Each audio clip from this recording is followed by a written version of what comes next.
When Matthew's on vacation or he doesn't want to do it, you've got Stand-In Stan. Stand-In Stan. He doesn't review often, but he's got some good opinions. He is Stand-In Stan. Stand-In Stan. It's not confused Matthew, but it's better than nothing. Here comes Stand-In Stan. Stand-In Stan. Throughout the 90s, there were a plethora of science fiction shows attempted by various networks. Some were more successful than others, but one thing they all seemed to have in common was a very deliberate attempt to be the new science fiction show. Now, I'm not saying that any of these shows were bad, but none of them held my interest.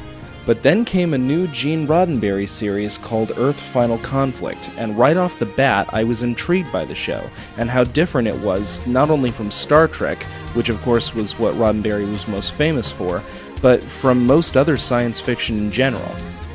Right from the first episode, it seemed that the writers were putting a lot of thought, care, and depth into the scenario, the characters, and the dilemma, and that they were content to take their time with the story rather than just rush together a bunch of characters, aliens, and tech jargon. I thought that the premise of aliens, the Talon companions, coming in peace yet having ulterior motives that a few humans endeavor to figure out, was one of the most interesting and original science fiction ideas I had heard. And what made this dilemma interesting was the fact that most of the humans, including the world governments, didn't want the Resistance meddling with the companions, as they didn't want to lose all the new gadgets and power and prestige they had gained. There was a lot of political intrigue in the show, and I think that set it apart from most other science fiction. And because of all this, Earth, for the entire run of the show, save for the last season, was more or less conquered. And what's more, the inhabitants of Earth neither knew they were conquered, nor did they care if they were or not. The Talons essentially kept them fat and happy with technology while they used them for whatever their true aims were. They took our trust, optimism, and desire for contact with a benevolent extraterrestrial race and totally turned it against us. The second most compelling element of the show were the Talons themselves. Rather than making these people nothing more than sinister villains pretending to be nice, the writers actually bothered to give them depth, and much to my delight, a lot of depth. Da'an truly was a benevolent, kind, compassionate person, and he truly was interested in doing as right a thing as he could given the circumstances. Zo'or, on the other hand, was a nasty, self-interested, power-hungry bastard who had no interest in helping anyone but himself. Although both of these Talon characters were working for the higher interests of the Synod, each of their dispositions dictated how they would go about doing it. Da'an making sure that their goals were met at the most minimal cost to the humans, and Zo'or making sure that their goals were met at the highest gain for himself. This gave the Talons, the mystery surrounding them, and their ambiguous motives a truly organic feel, and it made the show work in a way that no other non-Trek show had up to that point. The third most compelling element for me was Sandoval. If this man had been born a Talon, he would have been a companion. His motives and loyalties were just as twisted, doubtful, and suspicious as the Talons themselves, and what made this even more interesting is that neither the Talons nor the humans fully trusted him, but both sides had no choice but to work with him. Because of this, Sandoval had the most to lose, and he could lose it the fastest. His enemies were constantly surrounding him, and he had to work constantly to keep leverage over both sides and to remain valuable to both sides. These core elements made this show one of the most dynamic endeavors I had yet to see on television. Bear in mind, this was before Farscape or Firefly.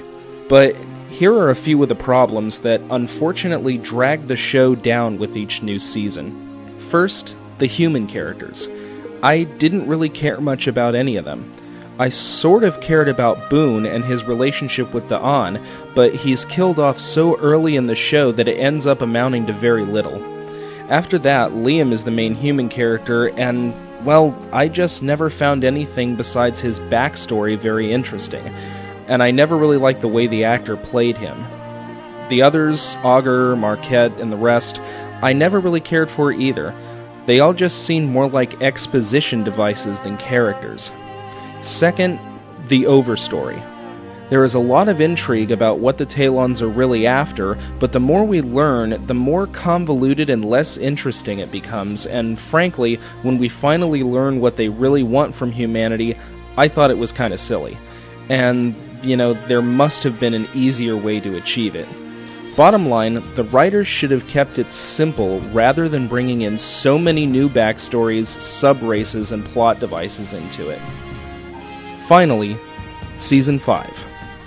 As I said, I thought the Talons' reasons for being on Earth in the first place were kind of thin and a little bit hokey, but at least I still liked and cared about them. Season 5 fixed that. They took everything we cared about in the whole show and threw it in the garbage and started over. For those of you who haven't seen the show, you'll have to watch it to find out what I'm talking about. But for those of you who have, let me just say this loud and clear. I don't care about the fucking atavists. No one does. Suffice it to say that, in the end, the only thing that remained in the show were more boring human characters that I cared even less about, and boring, stupid-looking aliens with none of the subtlety or intrigue of the Talons. They were just a bunch of little Freddy Krueger aliens fighting humans. Who gives a shit? All in all, Earth Final Conflict, Seasons 1 through 4, was a well-written, well-acted, well-crafted piece of science fiction, but it was a little thin, a lot convoluted, and it ended up in a less interesting place than when it started. All that having been said, I would place this show in exactly the same category that Confused Matthew placed Star Trek The Next Generation. I would place it in the category of good. Back then, I didn't watch too many TV shows. Come to think about it, I still don't. But Earth Final Conflict managed to hold my interest, and when we're talking about a TV show, that's hard to do. For those of you who haven't seen it, it is available on DVD, so if you have the time, I'd give it a shot. So there you have it. Thanks for watching, and until next time, take care. And keep watching the skies.